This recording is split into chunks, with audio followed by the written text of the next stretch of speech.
नमस्कार दोस्तों, हमारी आज की कहानी है कॉफ़ी से पहले मैं ही पक जाऊंगी। रजत पढ़ा लिखा हैंडसम लड़का है। वह पुणे में एक आईटी कंपनी में अच्छे पोस्ट पर काम करता है।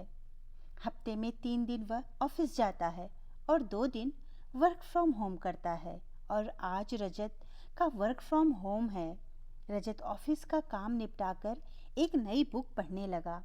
सोचा थोड़ा शाम हो जाए और मौसम ठंडा हो जाए तो उसके बाद बाहर निकलूंगा।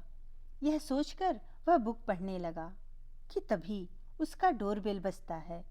वह चौंक कर देखता है और मन ही मन बड़बड़ाता है, इस वक्त कौन आया होगा, इस वक्त कौन आ गया। तभी दोबारा बेल बजता है। वह उठकर दरवाजा खोलता है। सामने एक सुंदर सी लड़की खड़ी थी। उसका पहनावा देखकर लग रहा था कि किसी अच्छे परिवार से बिलोंग करती है। लड़की उसको मुस्कुराकर देखती है और अंदर आ जाती है। वह हॉल को घूम कर देखती है और कहती है, नाइस पेंटिंग, तुमने बनाया है। रजत ना में सिर हिलाता है। वह उससे पूछना चाहता था कि तुम कौन हो। तभी वह एक गिलास पानी मांगती है। रजत उसे देखता है। उससे उसके सुंदर और मुस्कुराते चेहरे के आगे वह कुछ बोलता नहीं और श्योर कहकर अंदर जाता है। लड़की उसका किताब उठाकर देखने लगती है। रजत किचन में आकर सोचता है कि यह कौन है। मैंने तो कभी इससे देखा नहीं, पर यह जैसा बिहेव कर रही है उससे ऐसा लगता है कि ये मुझे जानती है। पानी का बॉटल फ्रिज से निकालता है और किचन से ही पूछता है, आप नॉर्मल पानी लेंगी या फ्रिज का ठंडा पानी। वह बोलती है, नॉर्मल पानी ही दे दीजिए। वह नॉर्मल पानी ग्लास में भरते हुए सोचता है, कहीं अमन ने तो इसे नहीं भेजा है। मैं उसका मजाक उड़ाता रहता हूँ कि एकाध गर्लफ्रेंड मुझे भी दे दे। पता नहीं उसके पास कहाँ से एक ब्यूटी क्वीन आती हैं। उसने कहा था आज तेरे लिए भी भेजता हूँ। कहीं उसने मेरे लिए ये मुसीबत तो नहीं भेजा। कॉल करता हूँ। वह अपने दोस्त को कॉल करता है। अमन कॉल रिसीव कर कर कहता है, हेलो, क्यों डिस्टर्ब किया यार, किसी के साथ हूँ, थोड़ी देर में फ्री होकर करता हूँ, और फ़ोन काट देता है। रजत सोचने लगता है, फिर कौन है। तभी लड़की आवाज़ देती है, यार पानी लाने गए हो या पानी का आविष्कार करने गए हो, जल्दी दो, बहुत तेज प्यास लगी है। रजत हड़बड़ा कर कहता है, सॉरी मैं अभी लाया। वह पानी लाकर रखता है। लड़की किताब पढ़ते हुए कहती है, नाइस बुक, पर यह औरतों के लिए बेस्ट है। तुम्हें ऐसी किताबें पढ़ना पसंद है, यह जानकर बहुत अच्छा लगा।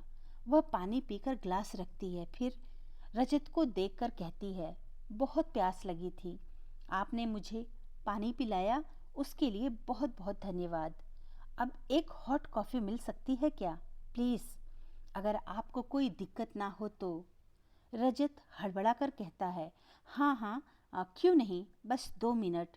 वह क्या है कि मैं अपने लिए बनाने वाला था। बाय द वे, चीनी कितना लेंगी आप। वो लड़की कहती है, नॉर्मल, और हाँ, कुछ बिस्कुट हो तो मज़ा आ जाएगा। रजत कहता है, यस ज़रूर, अभी लाता हूँ। लड़की फिर मुस्कुराकर देखती है तो रजत उसकी मुस्कुराहट का दीवाना हो जाता है और अपलक उसे निहारने लगता है। वह उसके चेहरे को ध्यान से देखता है। उसकी प्यारी सी बड़ी बड़ी आँखें, पतले पतले नाजुक होठ और चेहरे की बनावट उसे बहुत अच्छी लगी। लड़की उसे इस तरह देखते देख मुस्कुराकर कहती है, तुम कॉफ़ी पीते समय भी देख सकते हो। रजत हड़बड़ाकर कहता है, वो सॉरी, वो क्या है ना, पहली बार किसी सुंदर स्मार्ट लड़की को इतने करीब से देखा तो खुद को रोक नहीं पाया। I am so sorry. वह किचन में जाता है। लड़की मुस्कुराकर किताब में देखने लगती है। किचन में रजत गैस पर दूध रखते हुए सोचता है, अरे ये तो शायद प्रमोद की सिस्टर है। उसने कल ही तो कहा था, यार मेरी छोटी बहन को थोड़ा मैथ सिखा देना। उसने बिना बताए भेज दिया, गधे को पूछता हूँ। वह प्रमोद को कॉल करता है। प्रमोद सामने से हेलो करता है तो रजत उससे पूछता है, अरे भाई, सिस्टर को भेजने वाले थे तो।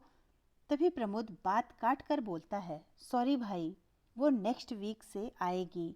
या तो तू फ्री होकर घर आ जाया कर, शाम का खाना भी साथ हो जाया करेगा। रजत फिर चौंकता है और कहता है, ओके, प्लान करते हैं, बाय।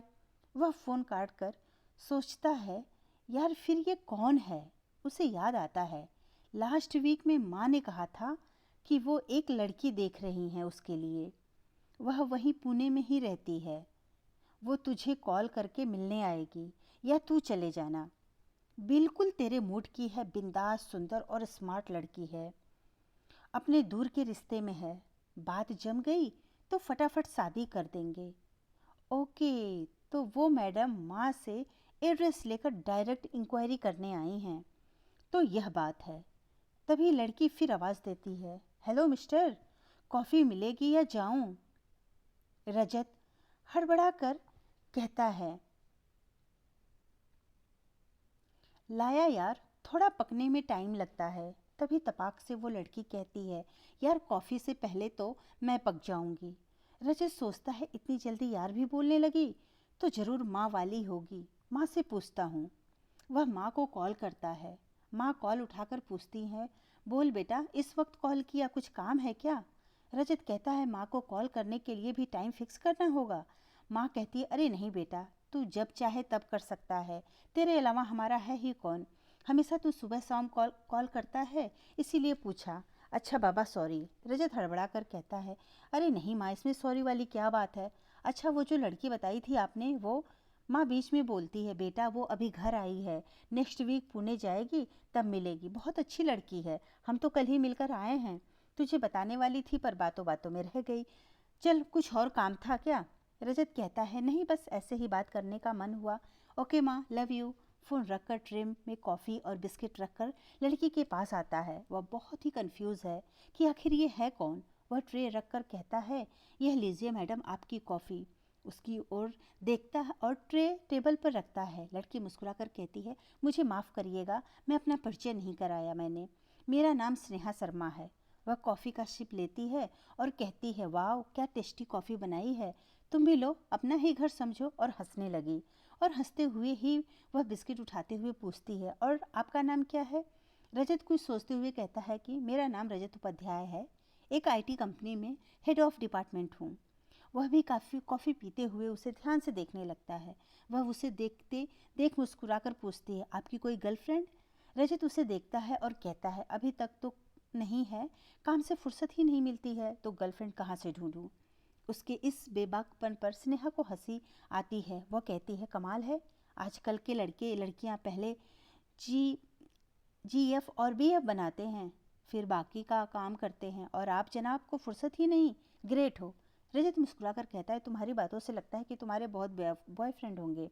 स्नेहा मुस्कुराकर कहती है, बातों पे मत जाओ, मैं भी तुम्हारी तरह अकेली हूँ, कोई मेरे चॉइस में फिट ही नहीं बैठता, पर लगता है अब हो जाएगा। वह रजत को देखती है, फिर कहती है, धन्यवाद कॉफ़ी और बिस्किट के लिए, और माफ़ी चाहूँगी जो बिना बताए ही, बिना जान पहचान के ही जो मैंने तुम्हें परेशान किया। दरअसल मैं पड़ोस के घर में किसी से मिलने आई थी, पर वो घर पे नहीं थे, लॉक लगा था। कॉल किया तो पता चला 20 मिनट में आएंगे। मुझे बहुत प्यास लगी थी तो तुमको परेशान किया, इसी बहाने टाइम पास भी हो गया।